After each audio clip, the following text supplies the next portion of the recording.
Salut à tous, bienvenue sur Auto Hebdo. On vous retrouve une nouvelle fois pour les enjeux du Grand Prix de Chine de Formule 1 parce que ça s'enchaîne quand même, mine de rien, avec Cyprien qui est avec moi aujourd'hui. Ça s'enchaîne, on sort à peine de Melbourne et on part tout de suite du côté de Shanghai en Chine. Eh ouais, pas le temps de se reposer, mais enfin on va pas s'en plaindre après cet hiver à attendre. Oui, on attendra au moins 4 Grands Prix histoire de commencer à dire que c'est beaucoup trop, il y a trop de Grands Prix, arrêtez donc, mais voilà, vous en faites pas.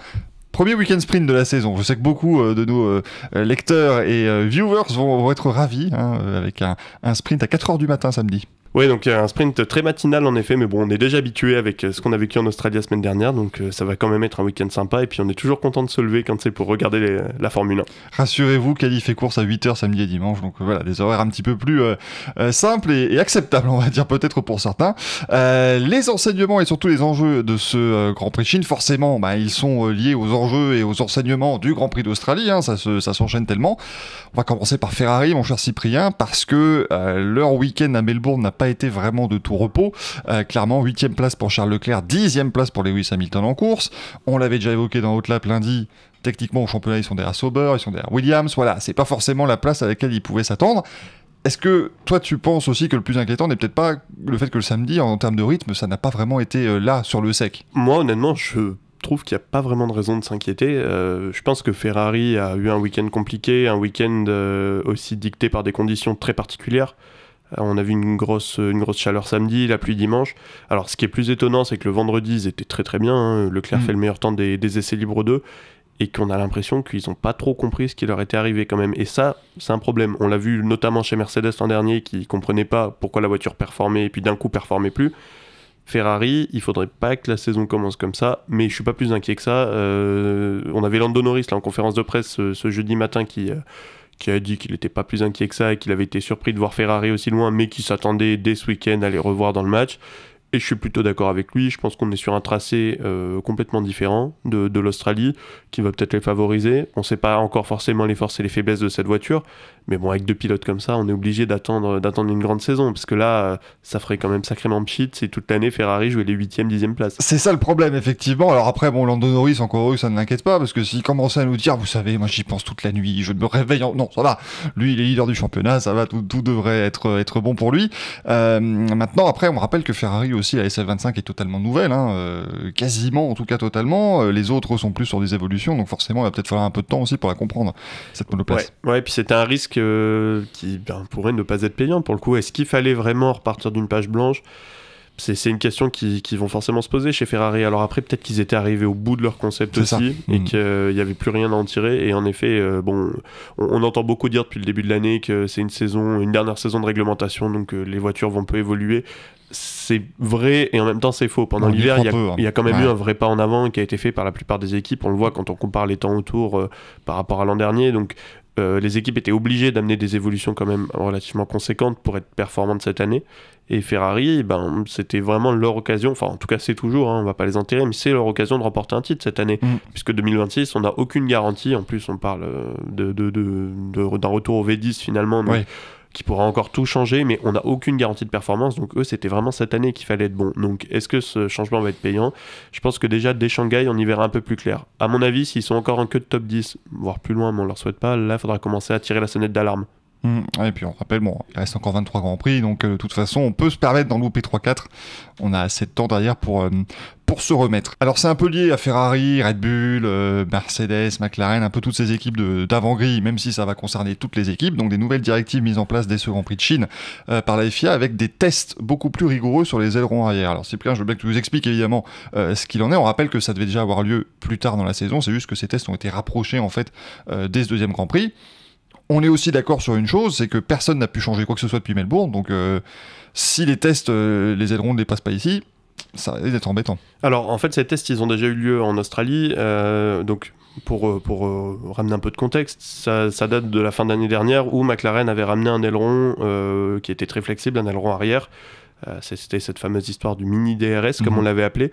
Donc c'est un aileron qui à très haute vitesse se courbait en fait et s'ouvrait légèrement pour avoir une fente du coup assez large, enfin beaucoup plus en tout cas que ce qui est autorisé normalement, qui faisait du coup office de DRS, enfin de mini DRS, Oui. qui portait bien son nom, puisque du coup, évidemment, ça réduit la traînée, donc ça augmente la vitesse de pointe en ligne droite, et ça avait notamment aidé Oscar Piastri à gagner en Azerbaïdjan, à garder Charles Leclerc derrière lui, je sais pas si vous vous en souvenez, mais pendant quand même, il me semble, une bonne vingtaine de tours. Ouais, c'est long.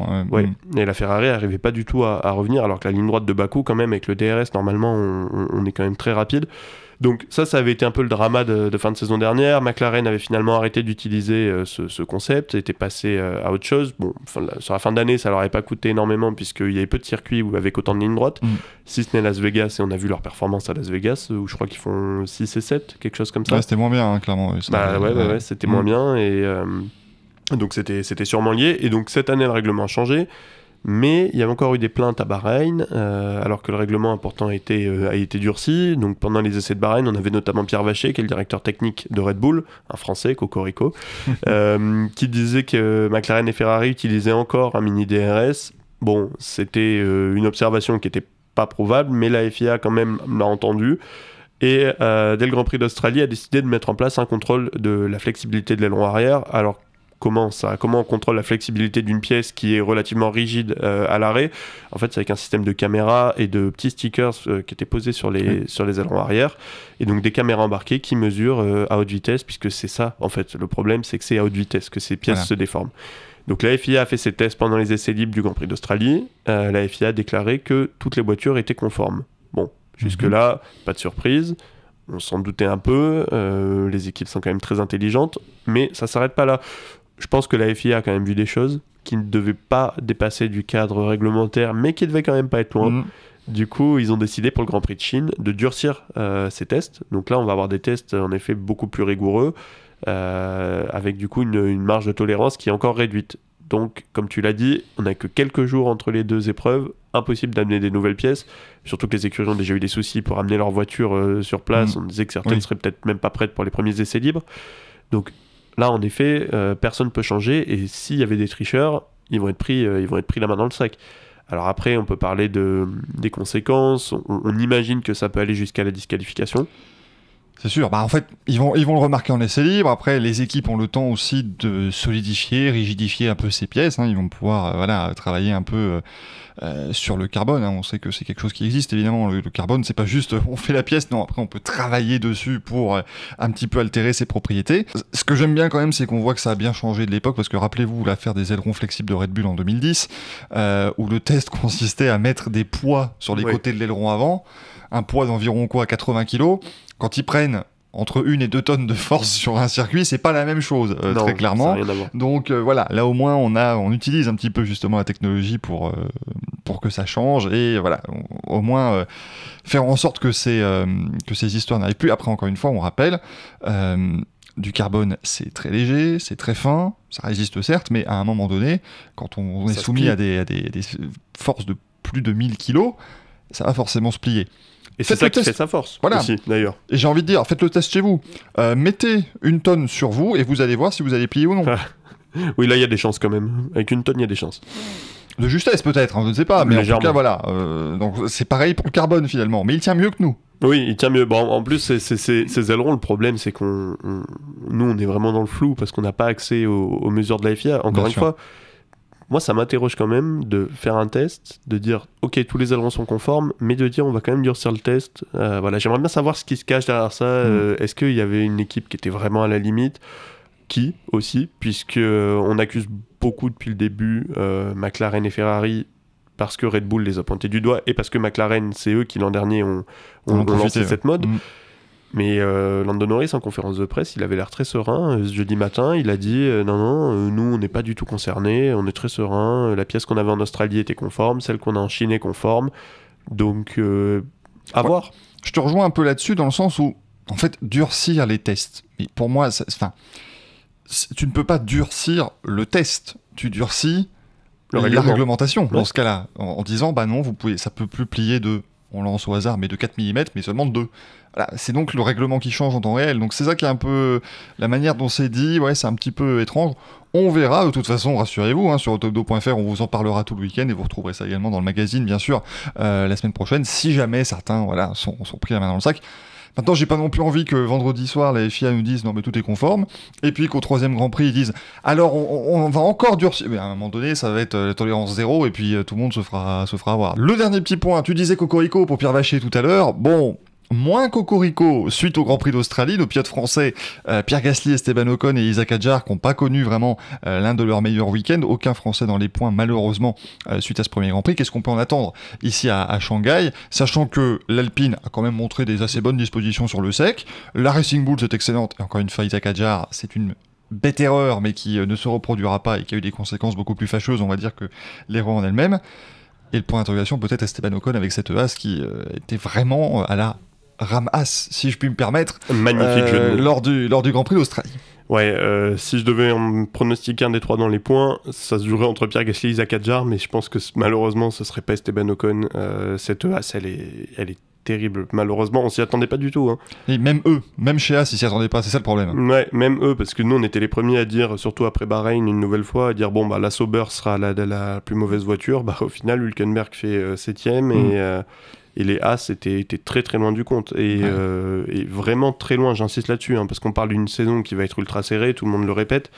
Là il y avait un écart qui était quand même conséquent. Ils étaient derniers de chez dernier, il n'y avait pas de doute. Là c'était vraiment inquiétant puis on parle d'Esteban Ocon, c'est pas n'importe qui, je veux dire Berman c'est un semi-rookie donc et son week-end a été calamiteux à cause de problèmes et à cause d'erreurs, donc voilà, lui on peut moins le blâmer. Il a eu le mérite de finir la course et même si les deux Haas ont fini la course, ce qui n'a pas été le cas de beaucoup de voitures, les deux étaient hors des points. Bah oui. Donc Haas ça va être très dur. Après tu l'as dit, on a deux autres pilotes français qui sont dans des équipes qui marchent plutôt fort. Racing Bulls quand même, moi j'ai été vraiment impressionné. La 5ème sur la grille, c'était fort quand même. Ah ouais, bah, on a eu Laurent Mekies là, dimanche soir qui nous a dit pareil, qui nous a dit qu'ils avaient été un peu étonnés aussi de leur performance, mais tant mieux pour eux. Et puis on peut que le souhaiter à Isaac en effet d'être dans une voiture compétitive. On a vu Yuki Tsunoda qui arrive à faire 5ème en qualif, quand même, respect. En course, il se fait un peu avoir sur la stratégie et le choix de changement de gomme. Après, en fait, c'est la mauvaise stratégie, c'est la mauvaise stratégie, mais sinon, il finit 4 ou 5 encore. C'est ça. Il finit, il était environ d'Albon. Ouais, c'est ça. Et je crois même qu'il était devant Albon, donc il pouvait vraiment espérer un top 4. Ouais. On sait jamais si devant il y a un accrochage ou quoi. On retrouve Tsunoda sur le podium. Mais c'est ça. Et puis c'est toujours pareil. Si leur stratégie est la bonne, il est sur le podium avec les Ferrari, par exemple. Exactement. Donc voilà, tout change. Donc on peut pas les blâmer là-dessus. Gasly, comme tu disais, l'Alpine, bon, effectivement, elle a l'air de plutôt bien fonctionner. Sur Racing Bull, j'avais bien aimé parce que l'an dernier, ils avaient terminé Bahreïn en fanfaronnant en disant non, mais alors, on va pas être au top au début, mais la voiture, elle va être... Et puis finalement, ça a fait pchit toute la saison. Donc là, ils ont adopté l'approche totalement inverse de dire écoutez, ça va être dur, et puis finalement, ils se surprennent en bien. Donc c'est peut-être la bonne stratégie. Bah ouais, surtout que c'est un peu comme Williams, ces deux équipes qui s'attendaient à se battre pour le midfield, qui a espéré être la meilleure force du plateau, mais bon.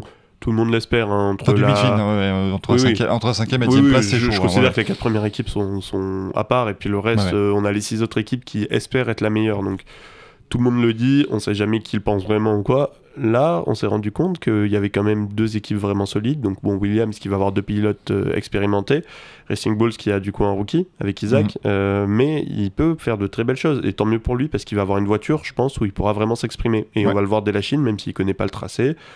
Qu'il y a jamais roulé. Je me dis que vu ce qu'on a vu de Tsunoda, ce qu'on a vu d'Isaac aussi en essai et en qualif, pour rappeler quand même qu'en essai il est toujours très proche, en qualif il est 11ème, c'est le meilleur des rookies. Bien sûr. Bon voilà, sa petite erreur, comme tu dis, a eu de fâcheuses conséquences. Voilà. Il faut pas qu'il la ressasse et... Non, faut qu'il passe à autre chose. C'est un autre Grand Prix là, clairement. Il faut qu'il passe à autre chose, qu'il montre justement qu'il est fort et je pense que dès ce week-end il sera dans le match pour les points. En tout cas, si la Racing Bulls marche toujours, puisque c'est pareil, encore une fois, l'Australie c'était tellement dur d'en tirer des conclusions que la hiérarchie va vraiment évoluer au fil des courses qui arrivent. Voilà donc pour ces quelques petits enseignements et enjeux surtout du Grand Prix de Chine à venir. On rappelle les horaires encore une fois, c'est matinaux, donc c'est Libre-Vins vendredi 4h du matin. Qualification sprint aussi, il faut pas oublier, directement on rentre dans le vif du sujet, 8h vendredi, le sprint à 4h samedi, les qualifs à 8h le samedi, la course à 8h dimanche. On y sera Cyprien, on sera au rendez-vous. Évidemment, matinal, mais on sera au rendez-vous. Allez, à la prochaine, ciao. Ciao.